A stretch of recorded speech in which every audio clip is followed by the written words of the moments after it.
Allah forgives whoever He wants. Rasulullah ﷺ was injured in Uhud. Listen to this carefully, don't forget it. He was injured at what? Uhud.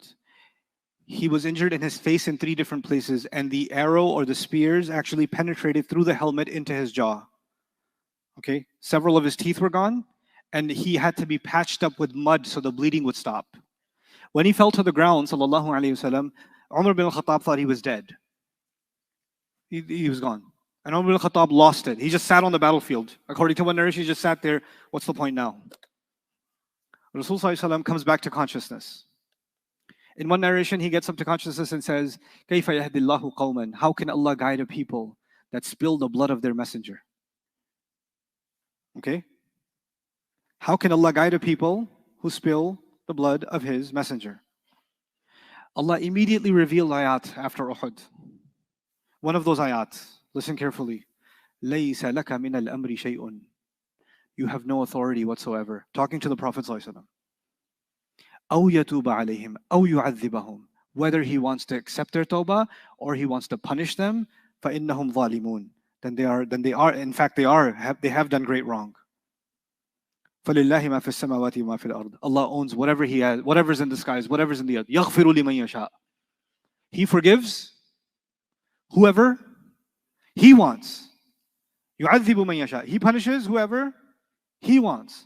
Wallahu ghafurur rahim. And Allah is extremely forgiving, loving and merciful. What have we done? I haven't forgiven you, so I know Allah won't forgive you. Because until I forgive you, I know Allah won't forgive you. Don't point at anybody. Please don't. When you do that, what are you negating? And what do you think is going to happen on Judgment Day when nobody can speak? You're going to be like, excuse me, Allah, you're about to forgive this person, but I haven't forgiven them yet.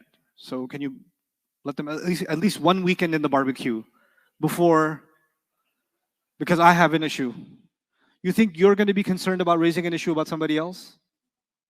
And do you think that on Judgment Day, somebody will feel like, I don't know how he got away. I'm still mad.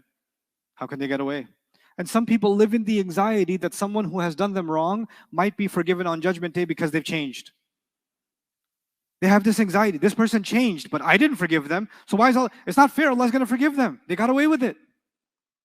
That, even to the Prophet of Allah, sallallahu alaihi wasallam, Allah told the Prophet sallallahu alaihi wasallam, you're a slave, act like it.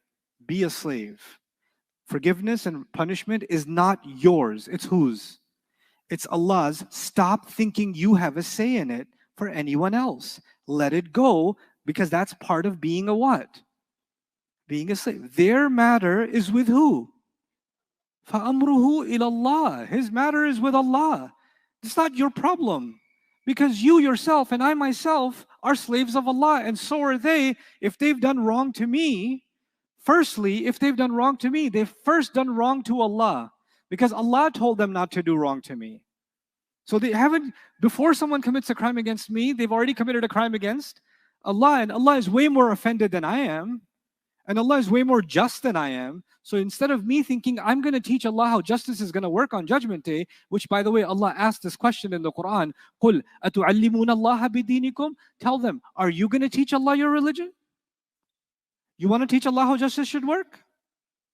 This like anxiety of making sure someone pays takes us so far, we start questioning the wisdom and the justice of Allah, and we stop forgetting that we're slaves of Allah, honestly.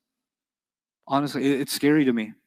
To me, it can be rooted in pain. I get it. You were wronged. I was wronged. It's rooted in pain. But you cannot allow that pain to turn you into a pharaoh. You cannot allow that pain to project some kind of authority on Judgment Day. That is too far. Don't do it to yourself. That'll destroy you spiritually. It'll just destroy you. Whether Allah forgives them or not, Allah knows their deal better than you and me. I know one thing, Allah will never be unfair to me.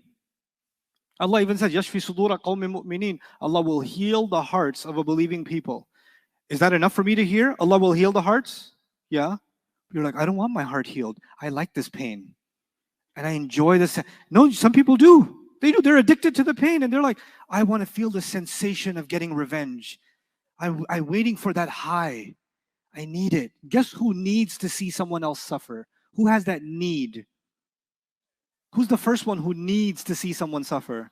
Iblis. Where do you think that need comes from to see someone suffer? You know, Shaitan has caused so much more suffering than any one of us could. A human being can only do so much wrong. Shaitan has been doing wrong since age old, right?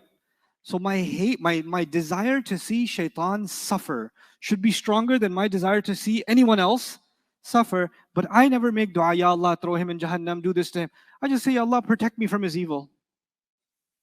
That's it. That's all I say. A'udhu billahi minash shaitanir rajim. Why? Because who's going to deal with him? That's Allah. I'm not going to stand over Jahannam and say, Ya Allah, burn him good. Yeah, right there. Yeah, that spot. That he cried extra on that spot. Where did you get this from? This insatiable thirst for revenge and exacting pain on someone else. You know, justice is, we should want justice. It's a human nature to want justice.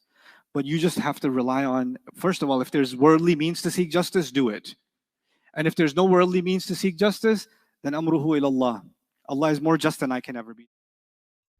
I hope you guys enjoyed that video clip. My team and I have been working tirelessly to try to create as many resources for Muslims to give them first steps in understanding the Quran all the way to the point where they can have a deep, profound understanding of the Quran. We are students of the Quran ourselves, and we want you to be students of the Quran alongside us. Join us for this journey on BayyinaTV.com, where thousands of hours of work have already been put in. And don't be intimidated, it's step by step by step, so you can make learning the Quran a part of your lifestyle. There's lots of stuff available on YouTube, but it's all over the place. If you want an organized approach to studying the Quran beginning to end for yourself, your kids, your family, and even among peers, that would be the way to go. Sign up for BayyinaTV.com.